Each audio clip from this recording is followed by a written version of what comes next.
My phone lit up at 1:47 in the morning. The number was my son's.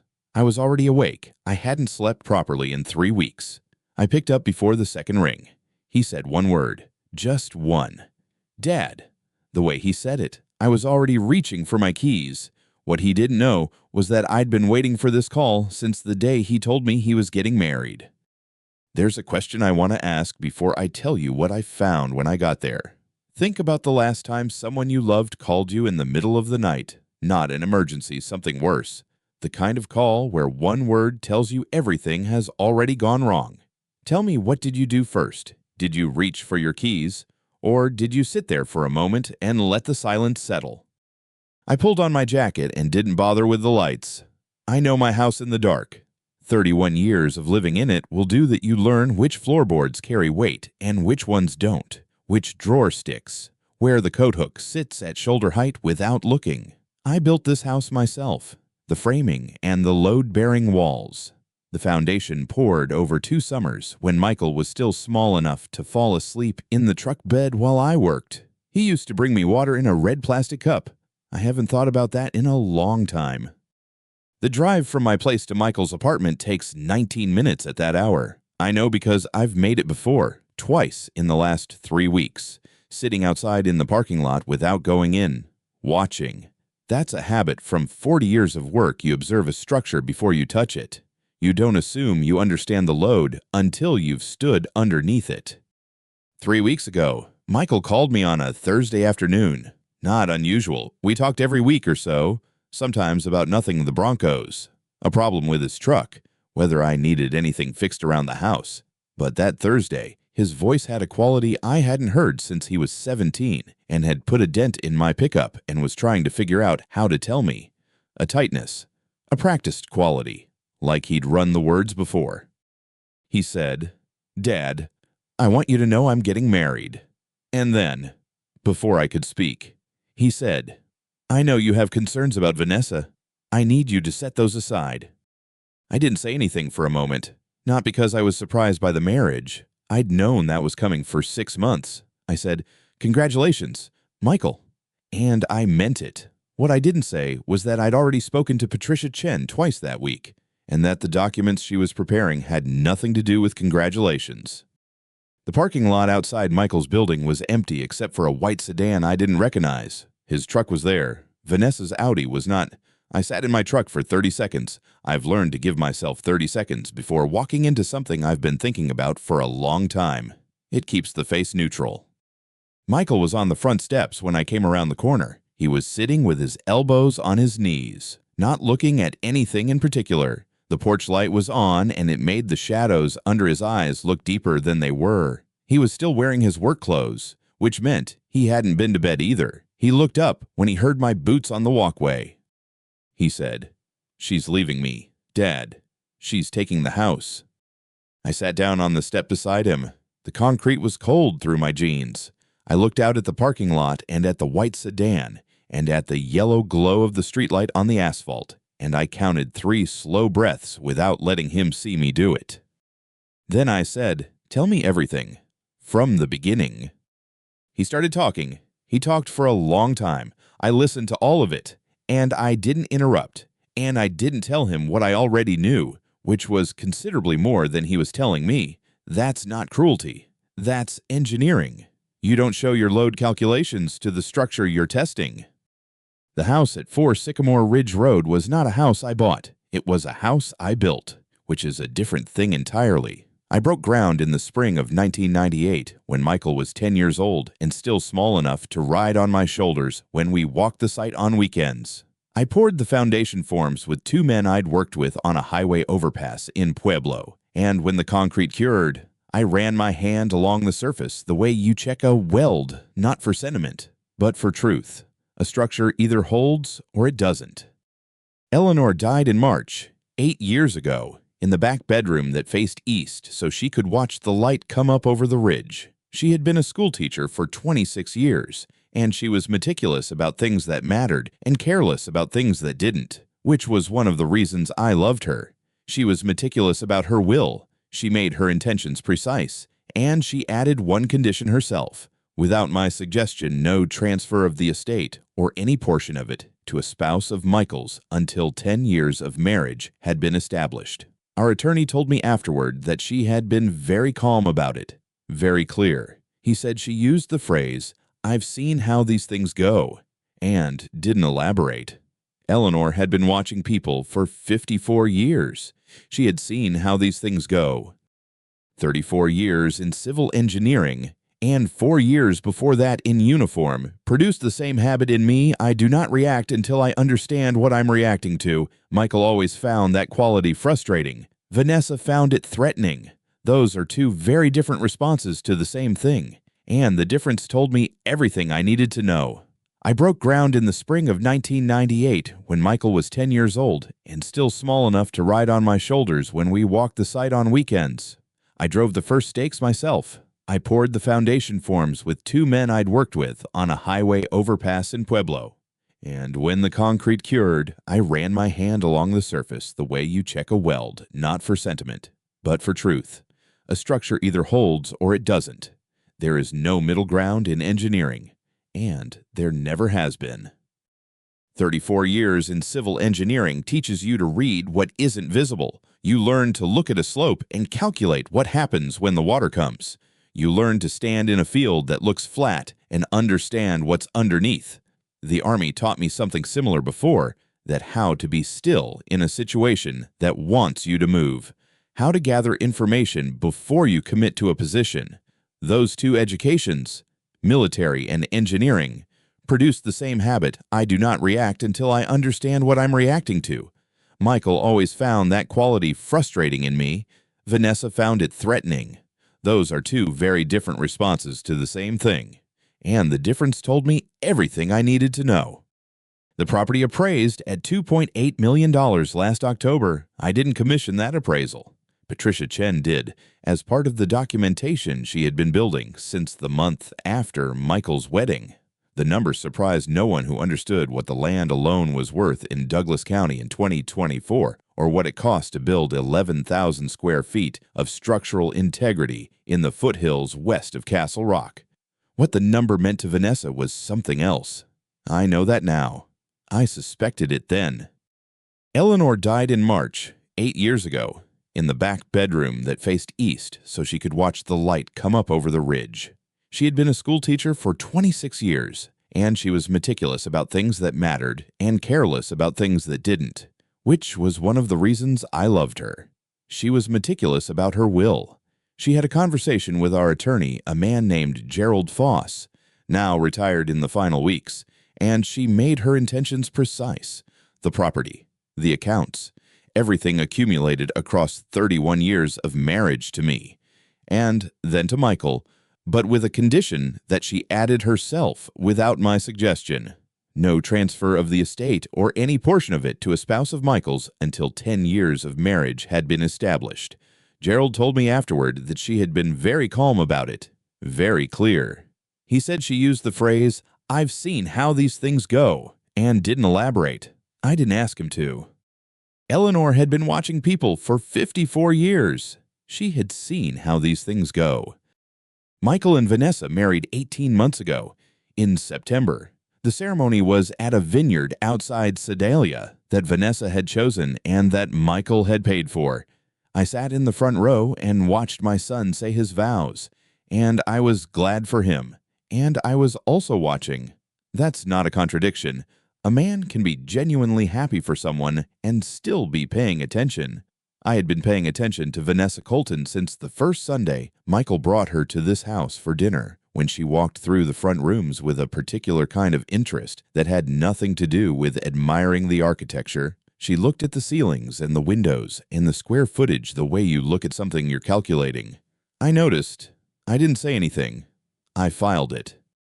The week after the wedding, I called Patricia Chen. Patricia had been a family law attorney in Denver for 22 years, and she had handled Eleanor's estate. And she was the kind of person who understood that preparation and paranoia are not the same thing. I told her I needed her to begin tracking everything: asset records, any legal filings, any changes to Michael's financial accounts that I had visibility into. I told her I would provide documentation as I gathered it. She asked me what I was expecting to find. I told her I didn't know yet, but that I had learned, over a long career of building things that needed to last, that the time to reinforce a structure is before it's under load, not after.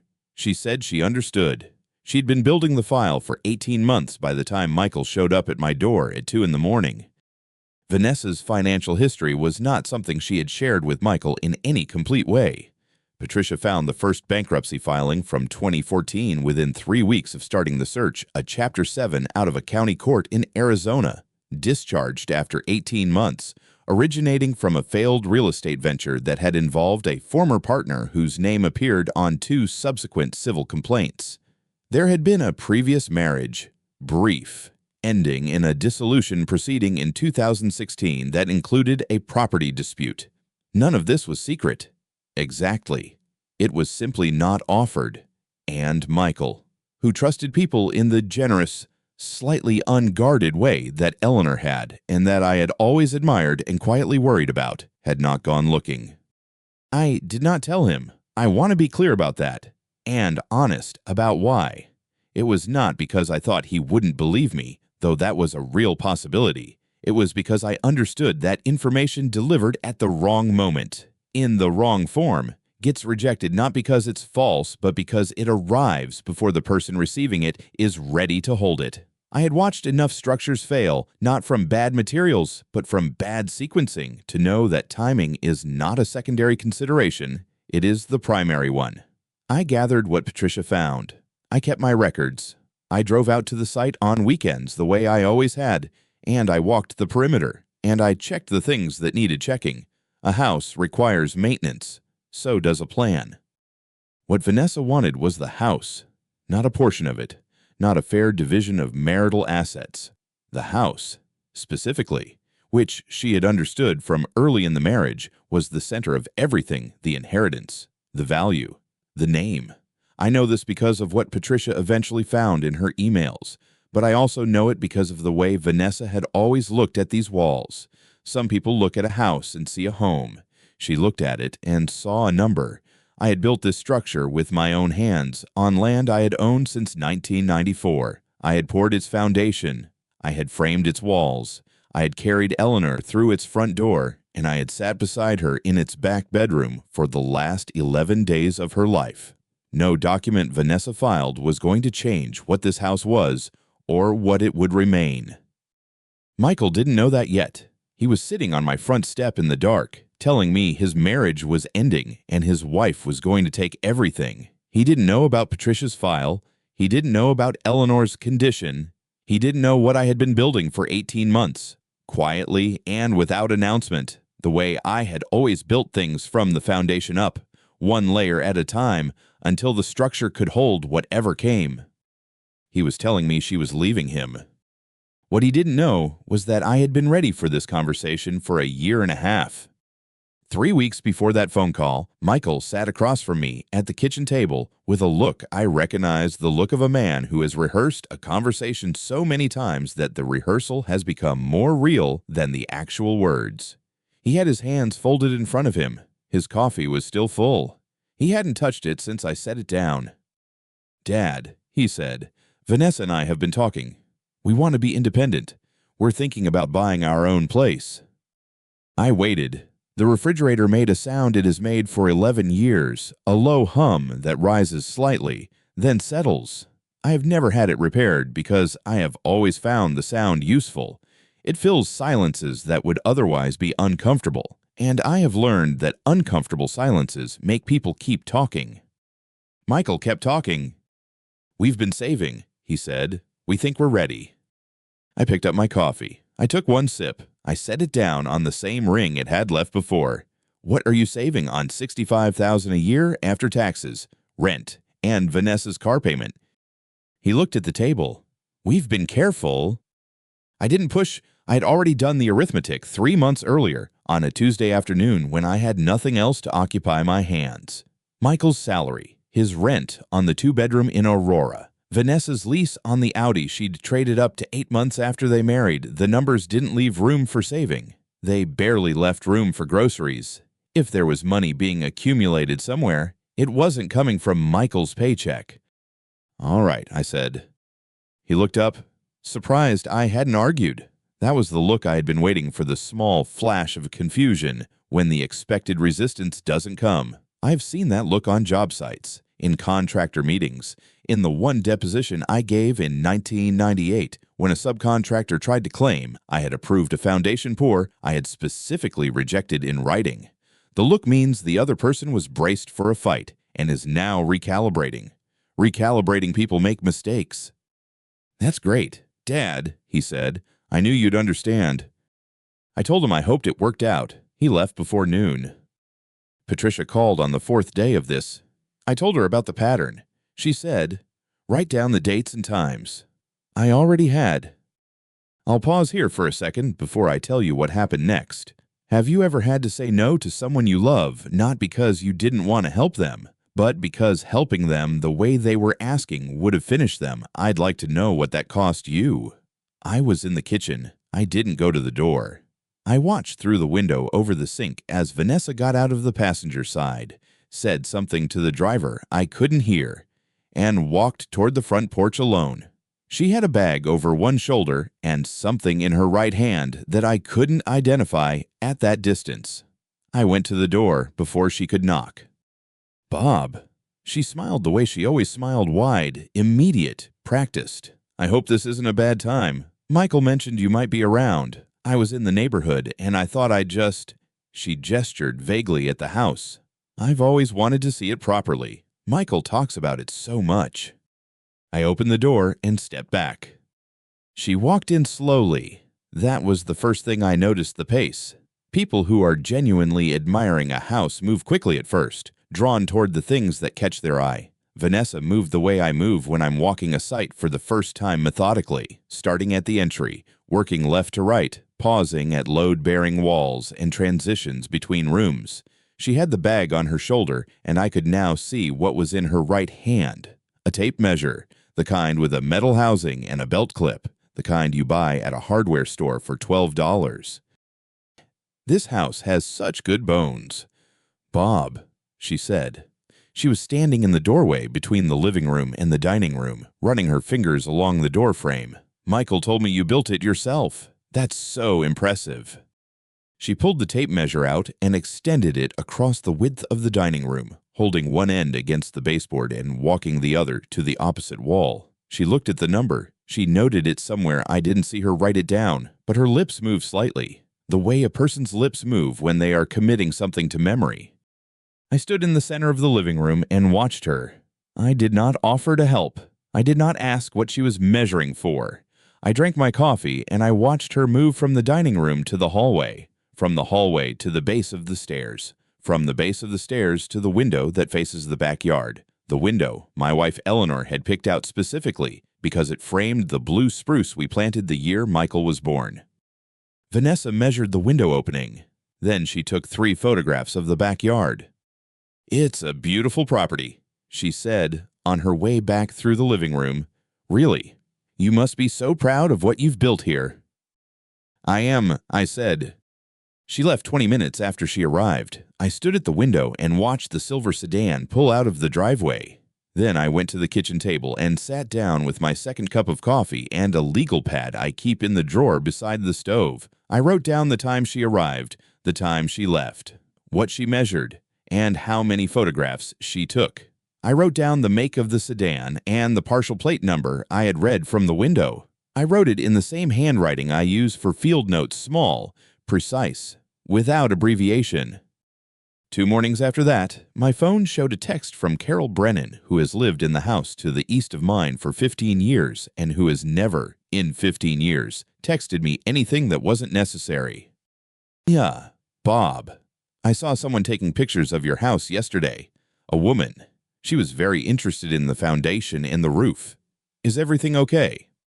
I read it twice. I typed back, "Thank you. Carol, everything's fine.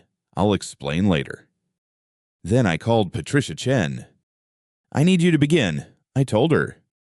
There was a brief pause on her end, not surprise, more like a person setting down what they were holding so they could give their full attention to what came next. "I'll clear my afternoon," she said. 3 days after that call to Patricia, Michael's number appeared on my phone at 8:14 in the morning. I was at my drafting table, reviewing a retaining wall calculation I'd been asked to consult on old habits from 31 years of engineering don't dissolve cleanly into retirement. I let it ring twice before I answered. "Dad?" His voice had the particular quality of someone who has rehearsed an opening and then decided against it at the last moment. "I need to talk to you about something." I told him to go ahead. What he wanted, he explained, was for me to co-sign a loan. Vanessa's parents had offered to contribute to a house purchase, but the numbers didn't work without additional backing. The bank needed a co-signer with established assets. He said this carefully, the way people say things they know are unreasonable but have convinced themselves are fair. I waited until he finished. Then I said no. He asked why. "Because I don't believe you'll repay it," I said, not harshly, as a statement of what I understood to be true. The silence on his end lasted 4 seconds. I counted them. Then he said he thought I'd at least think about it, and I told him I had thought about it, which was how I'd arrived at the answer I'd given him. He said he'd call me later. He didn't, that day. But he called the next morning at 7:52, and the morning after that at 8:06, and the morning after that at 7:44. Each call was a variation on the same theme, a different angle, a different framing, a different version of the same request wearing different clothes. One morning, it was about investment opportunity. One morning, it was about Michael's retirement planning and how a co-signature wasn't really a liability if you thought about it correctly. One morning, he didn't mention the loan at all and just talked about his week, pleasantly, and I let him. And when he finally circled back to it, I said the same thing I had said every day, which was no. Patricia called on the 4th day of this. I told her about the pattern. She said, "Write down the dates and times." I already had. Have you ever watched someone you love being used as a messenger without knowing it? Not a rhetorical question I'm asking because it changes the way you hear their voice. Every morning when Michael called, I wasn't angry at him. I was listening for what was underneath the words, the thing that had been placed there by someone else and that he was carrying without understanding its weight. The following Tuesday, they came together. Michael's car pulled into the driveway at 11 in the morning. I watched it from the front window, and they sat in it for almost 3 minutes before getting out. I noted that people who sit in cars before going into a house are either gathering courage or coordinating a story, sometimes both. I opened the door before they knocked. Vanessa had dressed carefully for this. That was the first thing I registered, not her expression, but the deliberateness of her appearance. A dark blazer, conservative, the kind of thing you wear when you want to be taken seriously in a professional context. She smiled when I opened the door, and it was a practiced smile, warm at the surface and calculated underneath. I had seen that particular smile before, not on her, but on people I had dealt with in 31 years of contract negotiations and project disputes. It is the smile of someone who has decided the outcome before the conversation begins. I made coffee. I set 3 cups on the kitchen table. I sat down. Vanessa spoke first. She said they had been talking. She said, "We've been talking," including Michael in the construction of the idea, which was deliberate, and there were some things they wanted to address. For security, she said, for the future. She said Michael's life insurance policy should list her as the sole beneficiary. Then she said they wanted to add their names to the deed of this house. She said it evenly, without hesitation, the way you say something you have decided is already settled and are simply informing the other party. She was watching my face when she said it. I kept my face the way I keep it in every professional context where someone is trying to read my reaction before I've decided to show it. I asked her what security she meant. Security from what? She smiled again, wider this time, almost relaxed, and said, "From the future, of course." That was when I understood she had stopped pretending. There was no longer any architecture of reasonableness around what she was asking. She was looking at my house, at the deed to it, at the life insurance policy that had existed for 18 months before she entered Michael's life. And she was telling me, in language that could not be misread, that she intended to have access to all of it. The future, of course, as though I were the one being imprecise. Michael was looking at his coffee cup. I said I would need to think about it. Vanessa nodded as though this were a formality. Michael looked up briefly, then back down. We talked about other things for 20 minutes, the weather, a project Michael's firm was working on, nothing of consequence, and then they left. I stood at the window and watched the car back out of the driveway. Then I went to my desk and opened the folder I had been building for 18 months. I added 3 lines in the margin of the most recent page, dated and timed. 3 days later, Michael called again. This time his voice was different, less rehearsed, more pressured. He said I was being selfish. He said this was his future, and I was standing in the way of it. And he didn't understand why I couldn't see that he was trying to build something. I said, that's exactly why I can't let you destroy it. He didn't respond to that directly. He said if I wasn't going to help them, he wasn't sure he could keep calling. He said it the way people say ultimatums when they've been told to say them with the words in the right order, but the conviction slightly misaligned, like a door that's been rehung but doesn't quite sit level. I told him I understood. He hung up. That evening, I sent Patricia Chen an email with a list attached 17 entries, dated, each one a specific action or statement, the cosign request, the daily calls, the visit, the deed, the insurance policy, the phrase, from the future, of course. I had written them as a structural engineer writes field notes observation, measurement, no interpretation beyond what the evidence supports. Patricia replied within the hour. She said, this is what I needed. I'll have the amended documents ready by end of week. The next morning, I drove to the county records office on South Nevada Avenue. I asked the clerk, a young man named Garrett, who had been at that desk every time I'd visited in 6 years, to pull the marriage and divorce records for a Vanessa Colton, age range 32 to 40. He did. It took 11 minutes. There had been a previous marriage, 3 years, ending in a dissolution that involved a property settlement. The property in question had been a jointly owned residence. The settlement had been contested.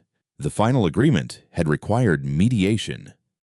I sat in my car in the parking lot and read the summary twice. 3 years, a house, a contested settlement, a pattern that did not look, from any angle, like an accident. I wrote 2 words in the margin of my notepad, the same notepad I had carried since my first year in the Army, and that I had used on every project since pattern, not accident.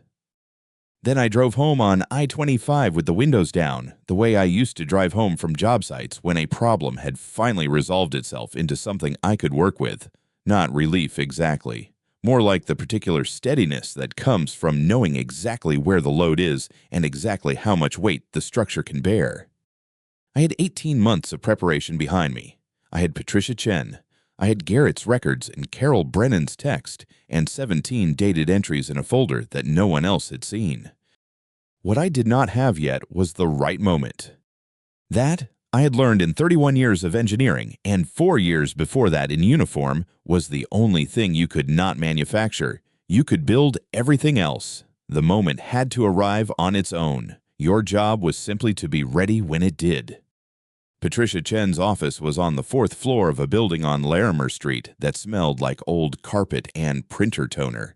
She'd been in that office for 11 years, and the framed engineering diagram she kept on the wall, a courtesy to me, I suspected, when she first took me on as a client, had faded to the color of old newspaper. I sat across from her desk on a Tuesday afternoon in late October, and she set a manila folder on the surface between us without opening it right away. She said, I've found something. I waited. Vanessa applied for a home equity line of credit against your house. Patricia opened the folder and turned it so I could read the top page. She forged Michael's signature. The document was a bank form. There was a signature line near the bottom with Michael's name printed beneath it, and above the printed name was a signature that was not my son's. I'd seen Michael's handwriting since he was 7 years old. I knew the way he formed the capital H, the slight leftward lean he'd had since middle school. The signature on that form had neither. When I said, 2 months ago, the bank caught it because the signature didn't match their records. They called Michael to verify. Patricia set her pen down parallel to the edge of the folder. He told them he didn't apply for it. Does Michael know what she was trying to do? He knows now. The bank told him. I looked at the document for another moment, then sat back. Outside Patricia's window, a city bus moved along Larimer, and I watched it until it passed out of frame. 2 months ago, Vanessa had walked into a bank 2 months ago, written my son's name on a federal lending document in handwriting that wasn't his, and asked for a line of credit secured against a house that wasn't hers.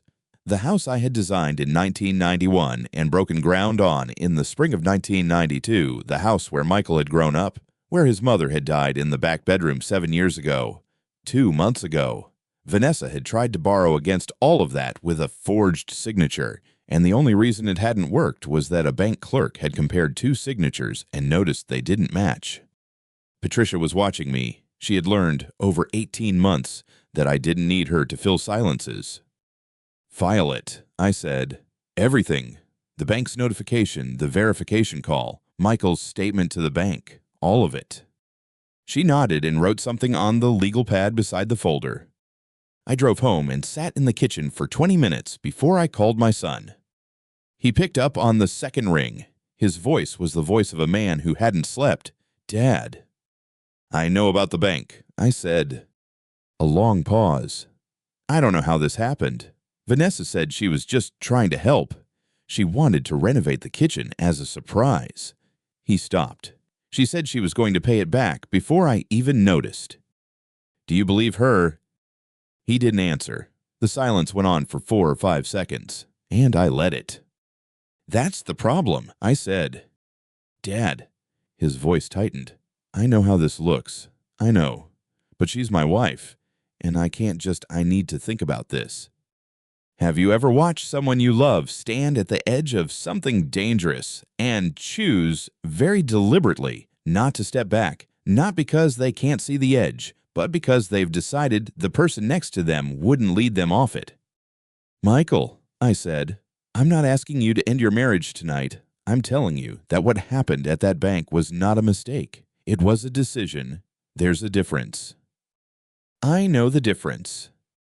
Then you know she'll make another decision, bigger than this one, and she'll make it soon. He said he was thinking about leaving, that he needed time, that things were complicated in ways I didn't fully understand. I told him he didn't have time, that she was already moving toward something larger, and that his willingness to wait was the only thing giving her room to do it. He said he understood. He said he'd call me in a few days. He said he loved me, and I told him I loved him too. And then he hung up. I stood at the kitchen counter and looked at the surface of the coffee I hadn't touched. It had gone cold. The call from Carol Brennan came the next morning at 9:30. She was a woman who noticed things she'd lived next door for 15 years and had the particular attention to detail of someone who had spent a career as a school administrator, cataloging discrepancies before they became problems. She didn't call often, and when she did, there was always a reason. Bob, she said, I saw Vanessa yesterday afternoon at the real estate office on Main Street, the one with the blue awning. I set down the pencil I'd been holding. Go on. She was meeting with an agent. They were at the table in the front window. I could see them from the sidewalk. They had listings spread out on the table. Carol paused. I heard her say your address. Bob, I wasn't trying to listen, but she said it clearly enough that I heard it from outside. I thanked her. I told her I appreciated the call, and I meant it. She said she hoped everything was all right, and I told her it would be, and we said goodbye. Then I called Patricia Chen. She picked up before the second ring. I said, she's moving faster than we thought. She was at a real estate office on Main Street yesterday afternoon with an agent. She gave them my address. Patricia was quiet for a moment. I heard her open a drawer. How fast do you want to move? We accelerate the timeline, I said. Everything we've been building toward, we move it up. All of it. I'll make some calls this afternoon, she said. We'll be ready. After I hung up, I walked to the window that looked out over the back of the property, the slope of the yard, the tree line at the far edge, The foundation wall I had poured myself in the spring of 1992 with 2 laborers and a level I still kept in the garage. 32 years of load bearing, every joint calculated, every beam set where it needed to be. Vanessa had been inside this house. She had stood in these rooms and looked at what I'd built and decided it was something she could take. She had forged my son's name on a bank document 2 months ago, and yesterday she had sat at a table with a real estate agent and given them my address. She was not wrong that the house had value. She was wrong about who held the weight of it. I went to my desk and opened the folder Patricia and I had been building for 18 months. I turned to the last page and wrote yesterday's date in the margin, and below it, Real Estate Office, Main Street, Carol Brennan, Witness. Then I closed the folder and went to make fresh coffee. The moment I had been waiting for was no longer approaching. It had arrived. The call came on a Thursday afternoon. Michael's voice easy and familiar in a way it hadn't been for some time. He said Vanessa and he were having a dinner party that Saturday. 12 people, close friends. Nothing formal, and he wanted me there. Then he said they needed to talk about the house situation, and his voice shifted slightly on that last word, the way it used to when he was 17 and had broken something and hadn't yet decided whether to tell me. I said I'd be there. I wrote the date in my notebook, the time, the word 12, and underneath it, house situation. I already knew what the conversation would be. I had known for 3 weeks. Since the afternoon Patricia Chen had called and read me the language from the real estate assessment Vanessa had commissioned without my knowledge. I had known since Carol Brennan had stood at my door with her coat still on and described the woman she'd seen photographing my driveway from a car with its engine running. I had known since I'd found the bank document with Michael's signature, his signature, but not his handwriting, folded into a manila envelope that had been slid under my front door and left there as though someone wanted me to find it and panic. I had not panicked. I had photographed it, placed it in a protective sleeve, and added it to the folder. Saturday came cold and clear, the kind of Colorado evening where the air has an edge to it, and the mountains to the west go from orange to purple in about 11 minutes if you're watching. I drove to Michael's house, the house he rented, not mine, and parked at the curb. Through the front window, I could see people moving, the warm yellow light of a dining room with too many candles. The table held 12 people. I recognized 4 of them, 2 couples Michael had known since his early 30s. A man named Garrett who worked in finance and had always spoken to me the way people speak to elderly relatives at Christmas, and a woman named Diane who had been at their wedding and who smiled at me when I sat down with the particular warmth of someone who had been told something about me beforehand. The other 8 I didn't know. Vanessa had arranged the seating. I was at the far end, near the kitchen door. The dinner was lamb. Someone had made an effort with the table linen napkins, a centerpiece with eucalyptus, good wine in the right glasses. Vanessa was composed and gracious in the way she always was in public, moving between conversations, touching Michael's arm when she passed him. She had dressed carefully. She knew what this evening was for.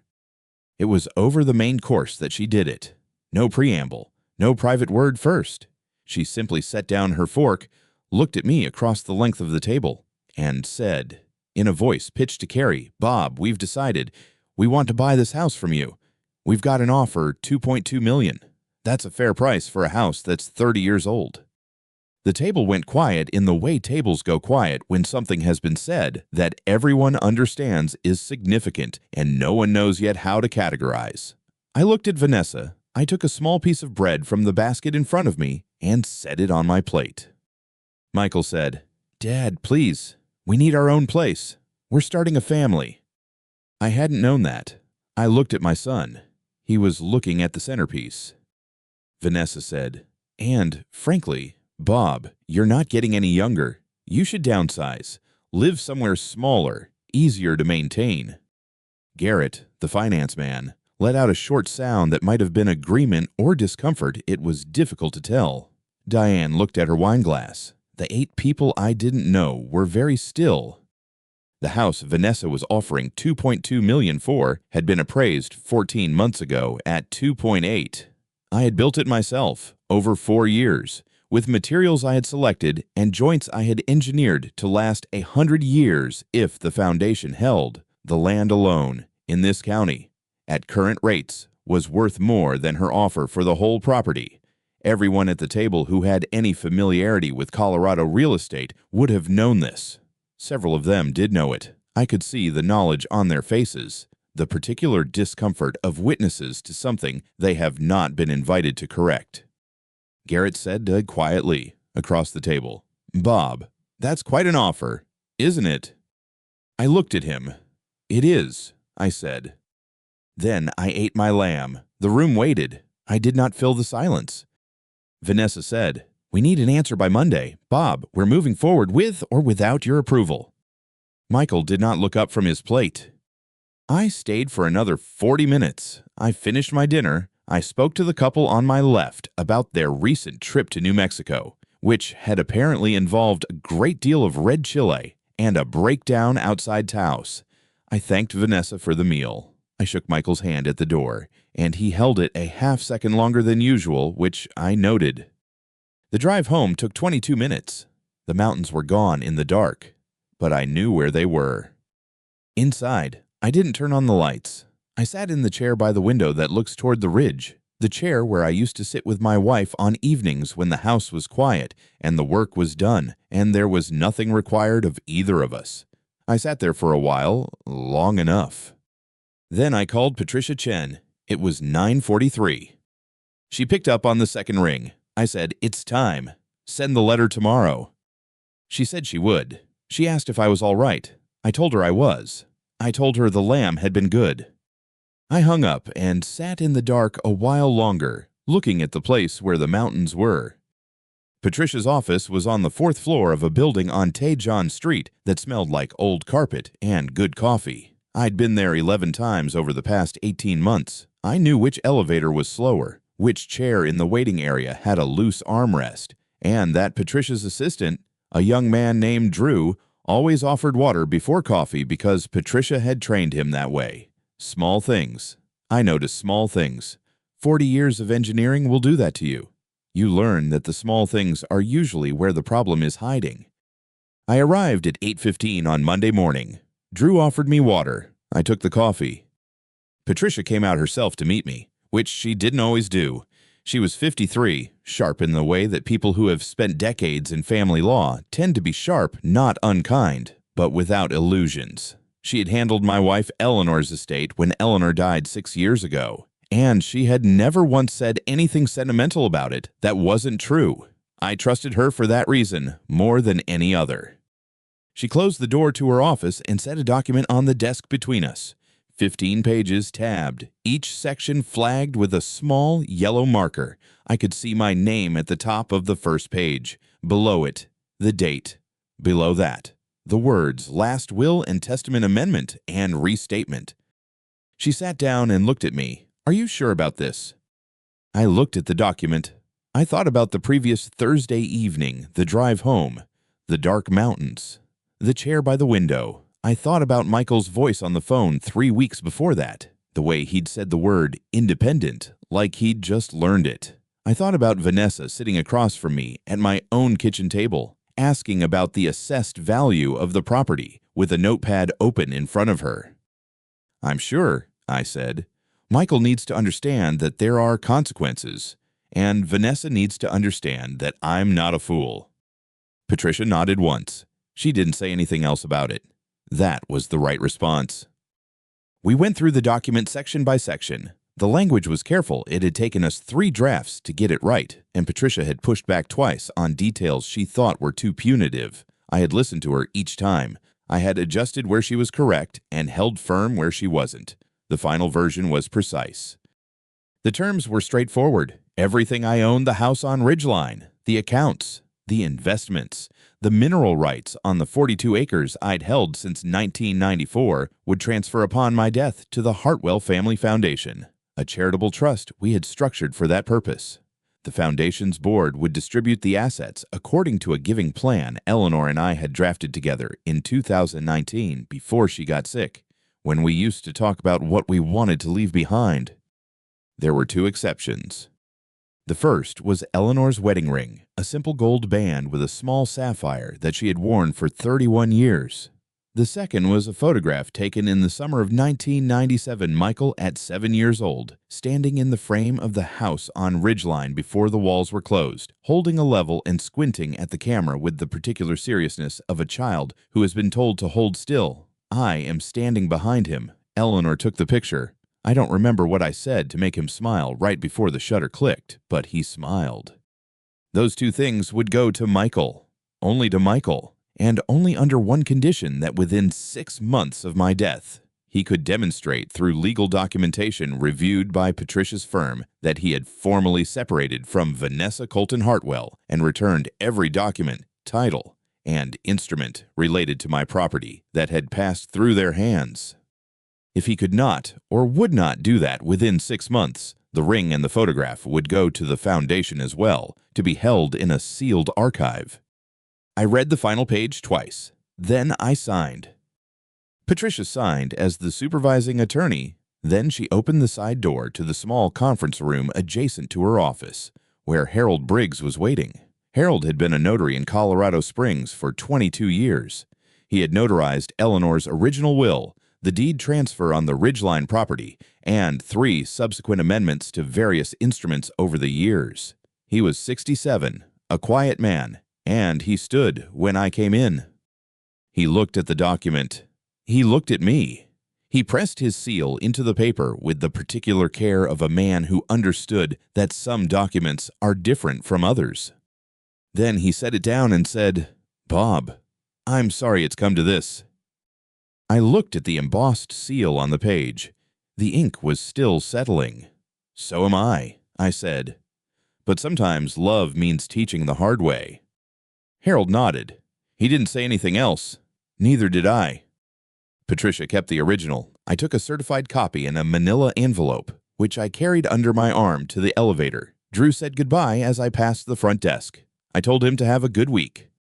Outside on T. John Street, the morning was cold and clear, the kind of Colorado morning that makes the air feel like something you could hold in your hands. I put the envelope in the passenger seat of my truck and drove back toward Ridgeline. I did not feel relieved. I did not feel angry. I felt the way I used to feel at the end of a long survey when every measurement has been taken, every number has been checked, and the only thing left is to wait for the ground to tell you whether you got it right. The letter arrived on a Tuesday. I know this because Patricia called me at 7:43 in the morning, before I'd finished my first cup of coffee, and told me it had been delivered to Michael and Vanessa's house by certified mail the previous afternoon. She had required a signature. Vanessa had signed for it. "They have 10 days to respond," Patricia said. "How do you want to handle the next call?" I told her I would wait for Michael to come to me. He always did, eventually. He called at 9:17. I was in the garage, checking the pressure on my truck's rear tires, a thing I do when I need my hands to be busy and my mind to be still. The phone rang twice before I picked it up. I could hear his breathing before he said anything. It was the same breathing he had when he was 11 years old and had broken the glass panel on the back door with a baseball, standing in the kitchen waiting for me to come home. "Dad," his voice was low. "What is this?" "It's a formal petition," I said, "to protect my assets." Vanessa said she was just trying to help. He said it the way people say things they've been told to say, the words not quite fitting the shape of his mouth. She said this is all a misunderstanding. I set down the tire gauge. The garage was cold enough that I could see my breath. "Michael," I said, "you need to get a lawyer. Not Patricia. Not anyone connected to me. Your own lawyer. Someone who works for you." He was quiet for a moment. Then, "Dad, what do you mean? You know about her previous marriage?" "I mean exactly that." She told me about that. She said it was before we met. It didn't matter. "There's a settlement agreement," I said, "from that marriage. And there are financial judgments attached to that agreement that your wife did not disclose when you married her. Get a lawyer, Michael, today, if you can." He didn't say anything for a long time. I could hear traffic somewhere near him. He was outside. I realized. Not in the house. He had walked outside to make this call. That told me something. "Dad," he said finally, "is this because of the house?" "Get a lawyer," I said. Then we'll talk." I hung up and went inside to pour the rest of my coffee down the drain. It had gone cold while I was in the garage. Vanessa called the next morning. 8 o'clock. No preamble. Her voice was smooth and careful, the way it always was when she wanted something a register I had learned to recognize in the second month after their wedding, when she had asked me, very pleasantly, whether I had ever considered moving somewhere smaller. "Bob," she said, "we can work this out. Michael loves you. Let's just forget about all of this and move forward." I was standing at the kitchen window. The flat irons were visible in the distance, the same way they had been visible from this window for 23 years. I had aligned the frame of that window myself during construction so that the angle would catch the morning light across the rock face. I had spent 4 hours getting it right. "There's one thing you need to understand, Vanessa," I said. "I'm not angry. I'm not doing this because I'm angry." "Then why?" "Because I'm protecting my son." I kept my voice even. "The same way you protect someone you love, not by giving them everything they ask for, but by making sure no one is using them. You understand the difference?" She didn't answer. "You have 48 hours, I said, to remove your name from the documents you filed with the county assessor's office last month. Patricia has the list. You know which documents I mean." Another silence, longer this time. "And if I don't?" she asked. "Then the petition moves forward," I said, "and everything Patricia has collected over the last 18 months becomes part of the public record." She hung up without saying goodbye. She did not remove her name from the documents. Instead, by the end of that same week, a letter arrived at Patricia's office from a man named Richard Moss, an attorney whose practice, I later learned, specialized in contested estates and asset disputes. Patricia forwarded me the letter by email with a single line of her own at the top. "Read carefully, then call me." The letter was 4 pages. Its central claim was that I lacked the mental capacity to have made the changes to my estate documents, that the amendments to my will, the revised trust structure, the transfer restrictions I had placed on the Ridgeline property, all of it was the product of a man whose judgment had been compromised. Richard Moss cited specifically my age, the fact that I lived alone, and what he described as a pattern of erratic and isolating behavior over the past 2 years. I read the letter twice. Then I called Patricia. "They've escalated," I said. "They have," she said, "and they've made a mistake." Her voice had a quality I recognized, the particular steadiness of someone who has been waiting for a specific thing to happen and is now watching it happen exactly as anticipated. A mental capacity challenge requires a formal hearing, which means we get discovery, which means everything they've done goes on the record. "How long?" "I filed for a preliminary hearing this morning. We've been assigned to Judge Helen Vasquez." I knew the name. 20 years on the family court bench in El Paso County. I had appeared before her once, in a boundary dispute involving a commercial property on the south side of the city, and I remembered that she had the patience of someone who had heard every version of every story and was not impressed by any of them. She was also known. Patricia had mentioned this when she first began building our case for a particular intolerance of what she called procedural theater, documents that didn't match, filings that contradicted each other, signatures that appeared on dates they shouldn't have. 2 weeks, Patricia said. That's when the hearing is scheduled. What do we need? We have everything we need, she said. We've had it for 6 months. I've been waiting for them to give us the right venue. A brief pause. Judge Vasquez doesn't tolerate fraud. Bob, what they filed, the mental capacity claim, it opens a door they didn't realize they were opening. After I hung up, I went out to the back porch and stood for a while looking at the property, the slope of the land down toward the tree line, the corner of the retaining wall I had poured myself 31 years ago, the line of the ridge against the afternoon sky. My wife had stood on this same porch the morning after we moved in, holding a cup of tea, and said that she couldn't believe something this solid actually belonged to us. I had told her it wasn't finished yet. There were still measurements to take. She had laughed and said I always said that. 2 weeks was not a long time. I had been patient for 18 months. I had watched. and recorded, and filed, and waited. I had let Vanessa sign for the letter. I had let Richard Moss send his 4 pages to Patricia's office. I had let them choose the ground they wanted to stand on. Now I needed to do one last thing. I went inside, sat at the desk in the study, and wrote a short note by hand on plain paper. I addressed it to Michael. I told him that whatever happened in the next 2 weeks, I wanted him to know that none of it was about the house, or the money, or the land. I told him that a man who builds something with his hands builds it for a reason, and the reason is never the thing itself. I sealed the envelope. I did not mail it. I set it on the corner of the desk, under the bronze paperweight that had been my father's, and I left it there.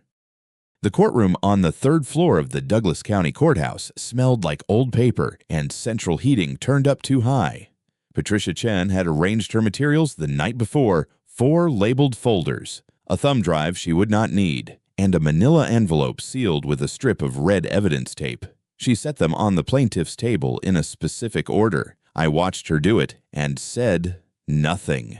I had learned, over 40 years of engineering work, that the sequence in which you present load-bearing evidence matters as much as the evidence itself. Judge Helen Vasquez entered at 9:03. She had gray hair cut short and reading glasses on a beaded chain around her neck. She had been on the family court bench for 20 years, and she moved through the room the way experienced people move through rooms they have presided over long enough to stop noticing efficiently, without performance. She sat, arranged her own papers, and looked at both tables. Richard Moss sat across from us, his briefcase open, his pen already uncapped. Vanessa was beside him in a dark blazer, her posture controlled. Michael sat 1 seat to her left. He had not looked at me when he came in. He looked at the table in front of him, at his own hands, at the water pitcher no one had touched. Patricia stood. "Your Honor, I have evidence of systematic fraud. I'd like to present it in 3 parts." She opened the first folder and approached the bench. First, the forged signature on the home equity line of credit application filed 14 months ago against the Hartwell property at 4417 Ridgeline Drive. Judge Vasquez took the documents. She read without expression, the way she had probably read 10,000 documents in this room. Then she looked up at Richard Moss over the rim of her glasses. "Explain this." Richard Moss said, "My client was attempting to assist with planned renovations. The paperwork was a preliminary step." Judge Vasquez said, "By forging a signature." "Your Honor, the characterization of—" "That's not help," she said. "That's a crime." She set the document to her left and wrote something on her notepad. The scratch of her pen was the only sound in the room for several seconds. Patricia did not pause. She opened the second folder.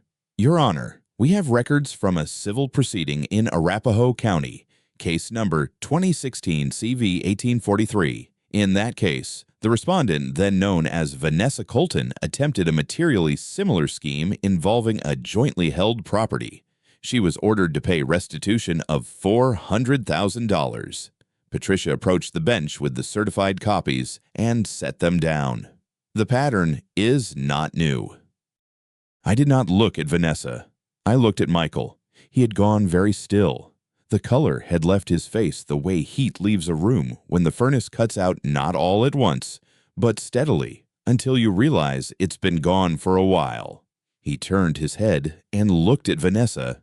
She did not look back. She was looking at the table in front of her, at a fixed point, just past the edge of the documents Patricia had just handed the judge, and her jaw was set in a way that told me she had prepared for this possibility and had decided that stillness was her best remaining option. Michael kept looking at her. She did not move. Judge Vasquez finished reading. She set the second set of documents beside the first. She wrote again. Patricia opened the third folder. "Your Honor, we have a sworn statement and live testimony from Carol Brennan, a neighbor of Mr.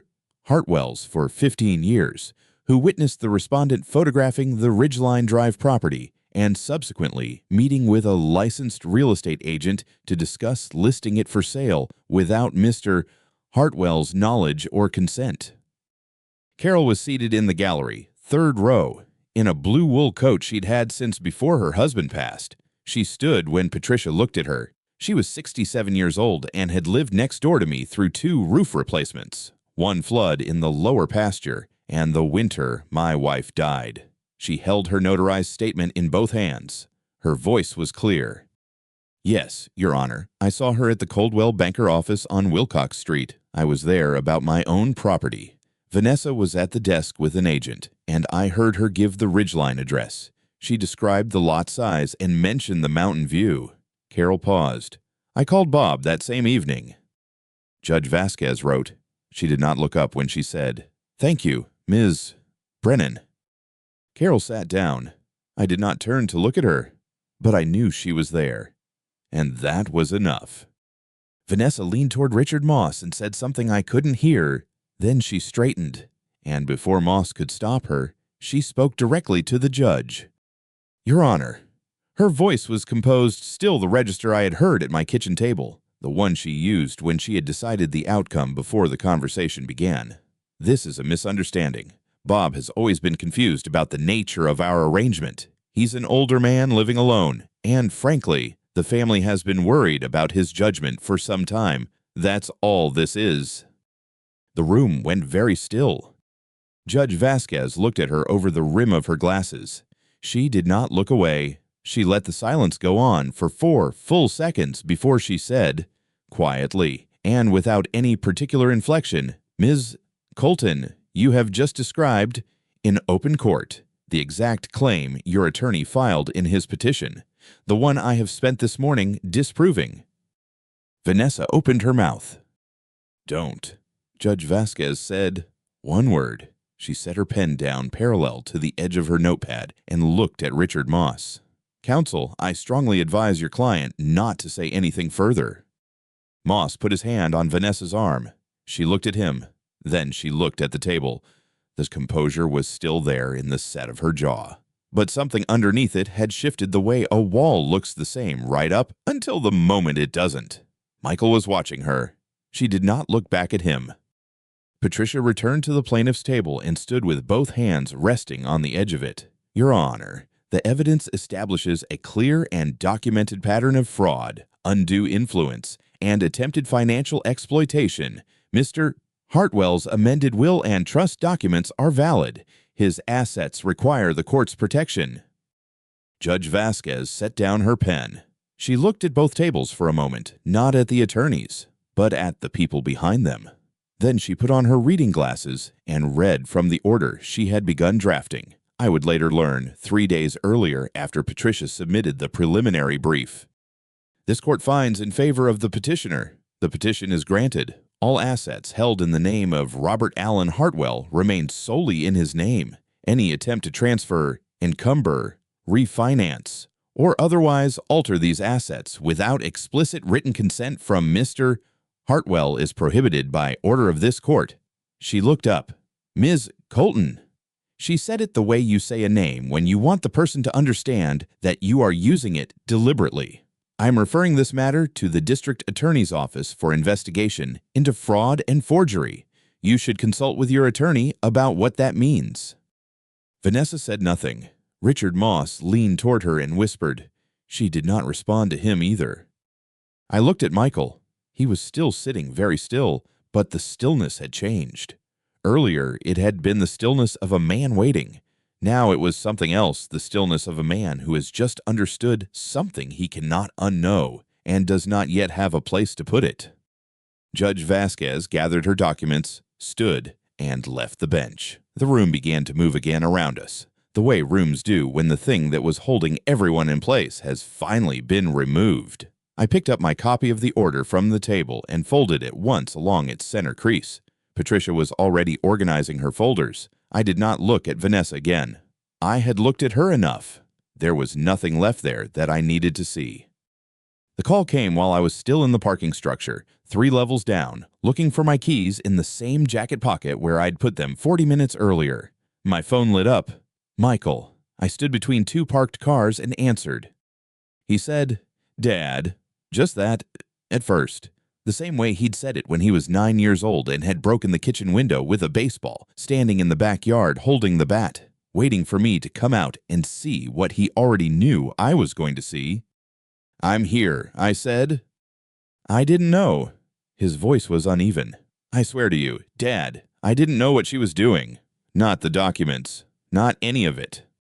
The parking structure smelled like exhaust and cold concrete. Somewhere above me, a car door slammed. I found my keys in the pocket I'd already checked twice, which is where things always are when you stop looking for them. "You already knew," I said. "You just didn't want to believe it." He didn't answer right away. I heard him breathing. I heard what sounded like traffic, which meant he was outside, which meant he'd left the courthouse and was standing somewhere on the street, probably not moving. I kept telling myself it was going to be okay. He said finally that she was under pressure and that she'd settle down and that things would go back to what, Michael? He didn't finish the sentence. Neither did I, because there was no version of it that ended somewhere real. "You need to leave her," I said, "today, not this week. Not after you talk to her and hear what she has to say. Today." "I know. If you don't, I won't be able to help you. Not because I don't want to, because there won't be anything left to help." "I will, Dad." His voice broke on the second word, just slightly. "I promise." "Not a promise," I said. "Action." I waited. He said he understood. I told him to call me when he had somewhere to sleep that wasn't the house on Meridian. Then I hung up, found my car, and drove home on the same roads I'd been driving for 31 years. Vanessa's attorney, Richard Moss, withdrew from her case on a Wednesday morning. I know because Patricia called me while I was eating lunch and told me without any particular inflection the way she delivered most information she considered significant. Moss had filed the withdrawal notice that morning. His firm had determined, after reviewing the full evidentiary record from the hearing, that continued representation presented a conflict with their professional obligations. That was the language they used. Patricia translated it for me without being asked. He looked at what Judge Vasquez had put on the record and decided he didn't want his name attached to what came next. What came next was a criminal referral, fraud and forgery specifically, the falsified power of attorney, and the 2 documents Vanessa had submitted to the title company using a signature that was not mine and a notarization that, when traced back through the county recorder's office, led to a notary stamp that had been reported stolen 14 months earlier. Patricia had found that particular thread in month 9 of the 18 we'd spent preparing. She had said, at the time, that it was the kind of thing that would matter later. She was right. Vanessa hired a public defender. I didn't learn the name. It didn't seem like information I needed. Her business, a small property management company she'd operated out of a rented office on the east side of Denver, began losing clients within a week of the local paper running a brief item about the hearing. The item was 4 paragraphs. It named her.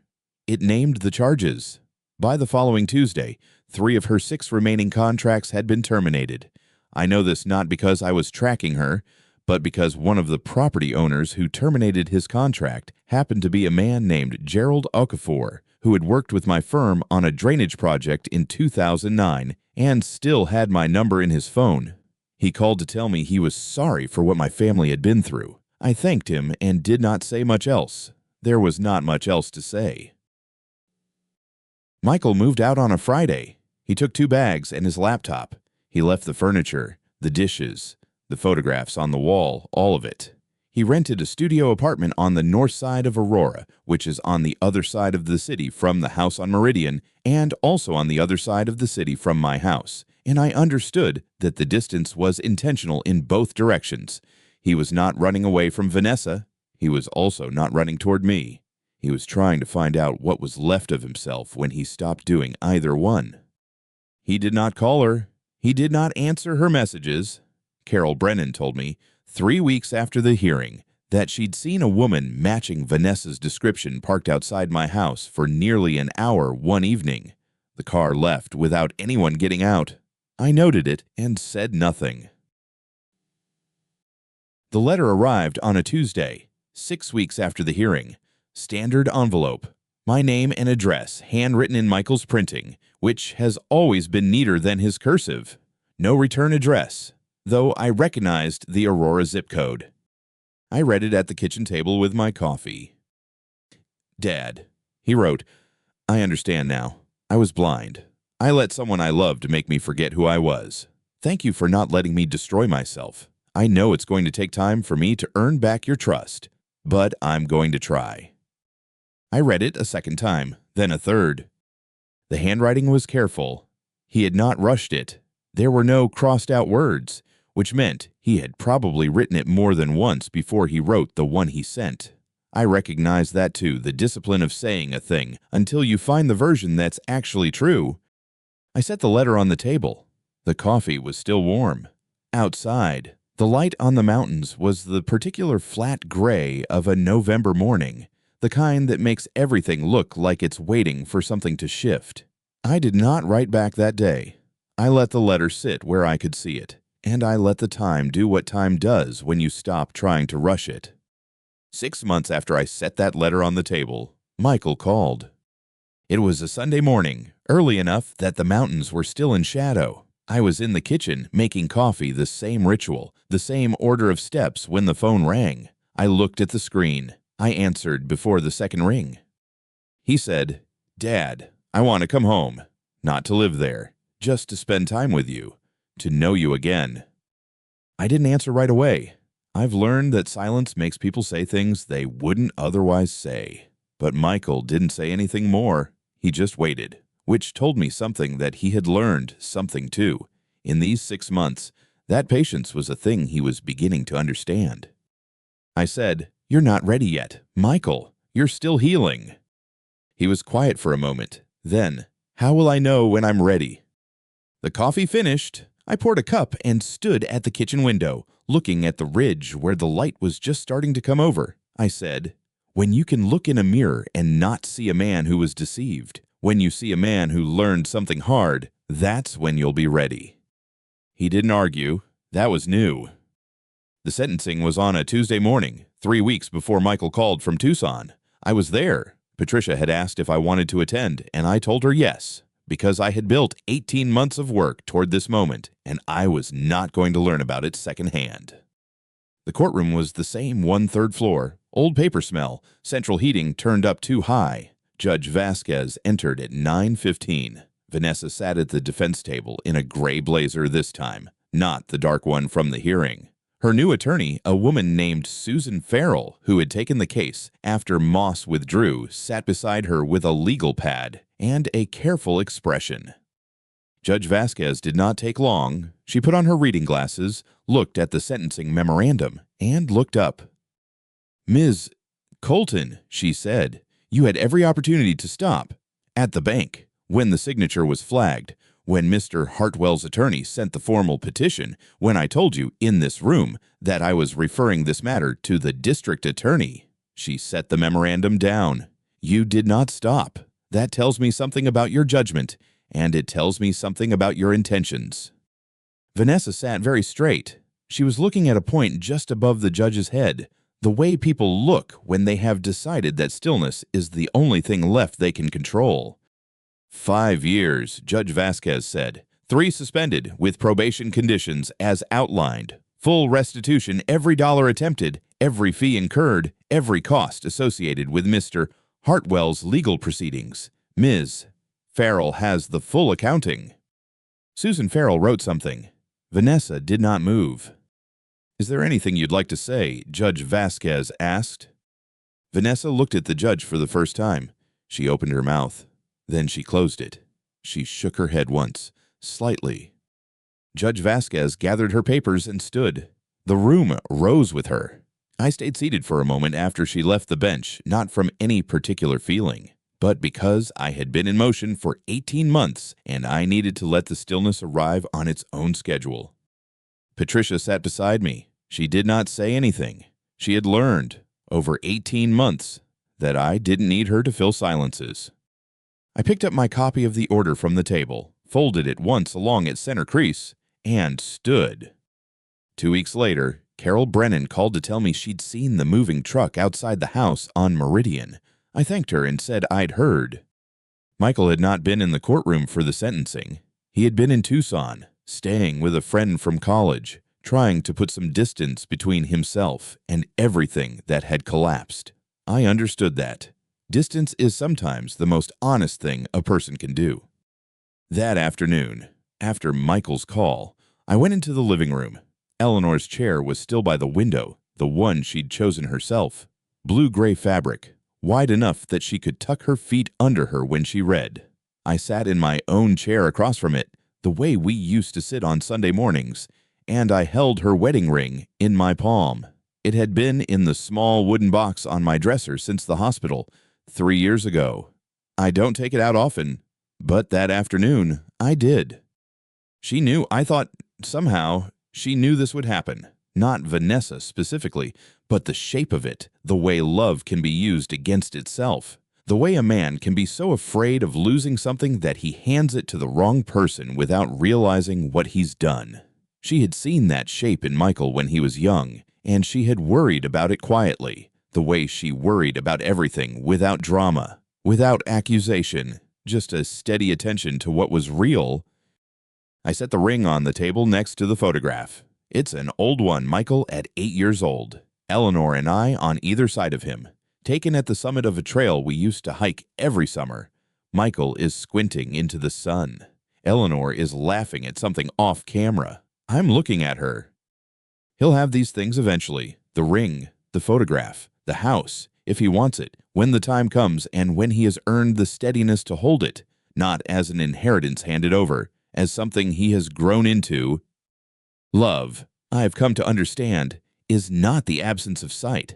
It is not closing your eyes to what a person is or what they are capable of. It is seeing clearly all of it, the fractures and the fear and the choices made under pressure and choosing to act anyway, not to protect yourself, but to protect what matters. Eleanor knew that. She showed me every day for 31 years. I put the ring back in its box. I left the photograph where it was. Outside, the light had finally cleared the ridge. The mountains were sharp and cold and completely indifferent to everything that had happened in this house, which is exactly what I needed them to be. There is a question I keep returning to, and I'll leave it with you. Have you ever watched someone you love choose the wrong thing and had to decide whether to stop them or let them learn? What you did in that moment says more about you than almost anything else. I'd like to know your answer. If you've ever stood at a window watching the light come back after a long dark, knowing that what you protected is still there, still intact, even if the shape of it has changed, then you already understand what I couldn't have put into words the day I first opened that box. These are the stories I know how to tell, the ones where love and clarity arrive together, quietly, without ceremony. If they find something true in you, I'll be here.